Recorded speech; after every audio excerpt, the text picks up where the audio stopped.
So imagine a big explosion as you climb through 3,000 feet. Imagine a plane full of smoke. Imagine an engine going clack, clack, clack, clack, clack, clack, clack. Sounds scary. Well, I had a unique seat that day. I was sitting in 1D.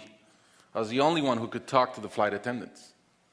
So I looked at them right away, and they said, no problem. We probably hit some birds. The pilot had already turned the plane around, and we weren't that far. You could see Manhattan. 2 minutes later, 3 things happened at the same time. The pilot lines up the plane with the Hudson River. It's usually not the route. He turns off the engines. Now imagine being on a plane with no sound. And then he says 3 words, as unemotional 3 words as I've ever heard. He says, brace for impact. I didn't have to talk to the flight attendant anymore.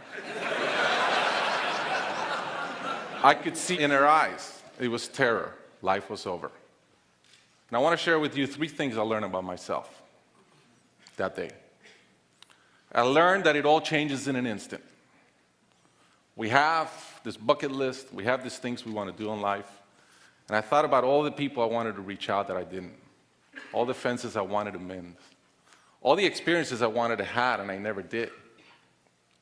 As I thought about that, later on I came up with a saying, which is, I collect bad wines. Because if the wine is ready and the person is there, I'm opening it. I no longer want to postpone anything in life. And that urgency, that purpose has really changed my life. The second thing I learned that day, and this is as we clear the George Washington Bridge, which was by not a lot, I thought about, wow, I really feel one real regret. I've lived a good life.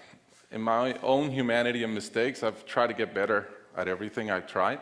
But in my humanity, I also allow my ego to get in. And I regretted the time I wasted in things that did not matter with people that matter. And I thought about my relationship with my wife, with my friends, with people. And after, as I reflected on that, I decided to eliminate negative energy from my life. It's not perfect.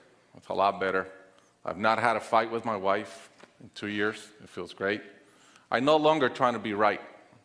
I choose to be happy. The third thing I learned, and this is as your mental clock starts going 15, 14, 13, you can see the water coming. I'm saying, please blow up. Right? I don't want this thing to break in 20 pieces like you've seen in those documentaries. And as we're coming down, I had a sense of, wow, dying is not scary. It's almost like we've been preparing for it our whole lives. But it was very sad. I didn't want to go. I love my life.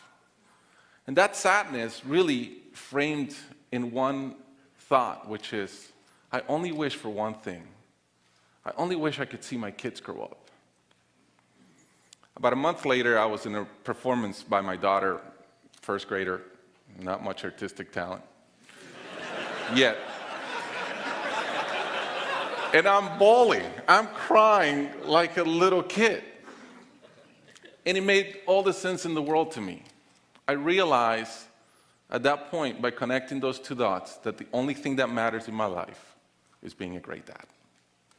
Above all, the only goal I have in life is to be a good dad. I was given the gift of a miracle of not dying that day. I was given another gift, which was to be able to see into the future and come back and live differently. I challenge you guys that are flying today. Imagine the same thing happens on your plane, and please don't. But imagine, and how would you change? What would you get done that you're waiting to get done because you think you'll be here forever? How would you change your relationships and the negative energy in them? And more than anything, are you being the best parent you can? Thank you.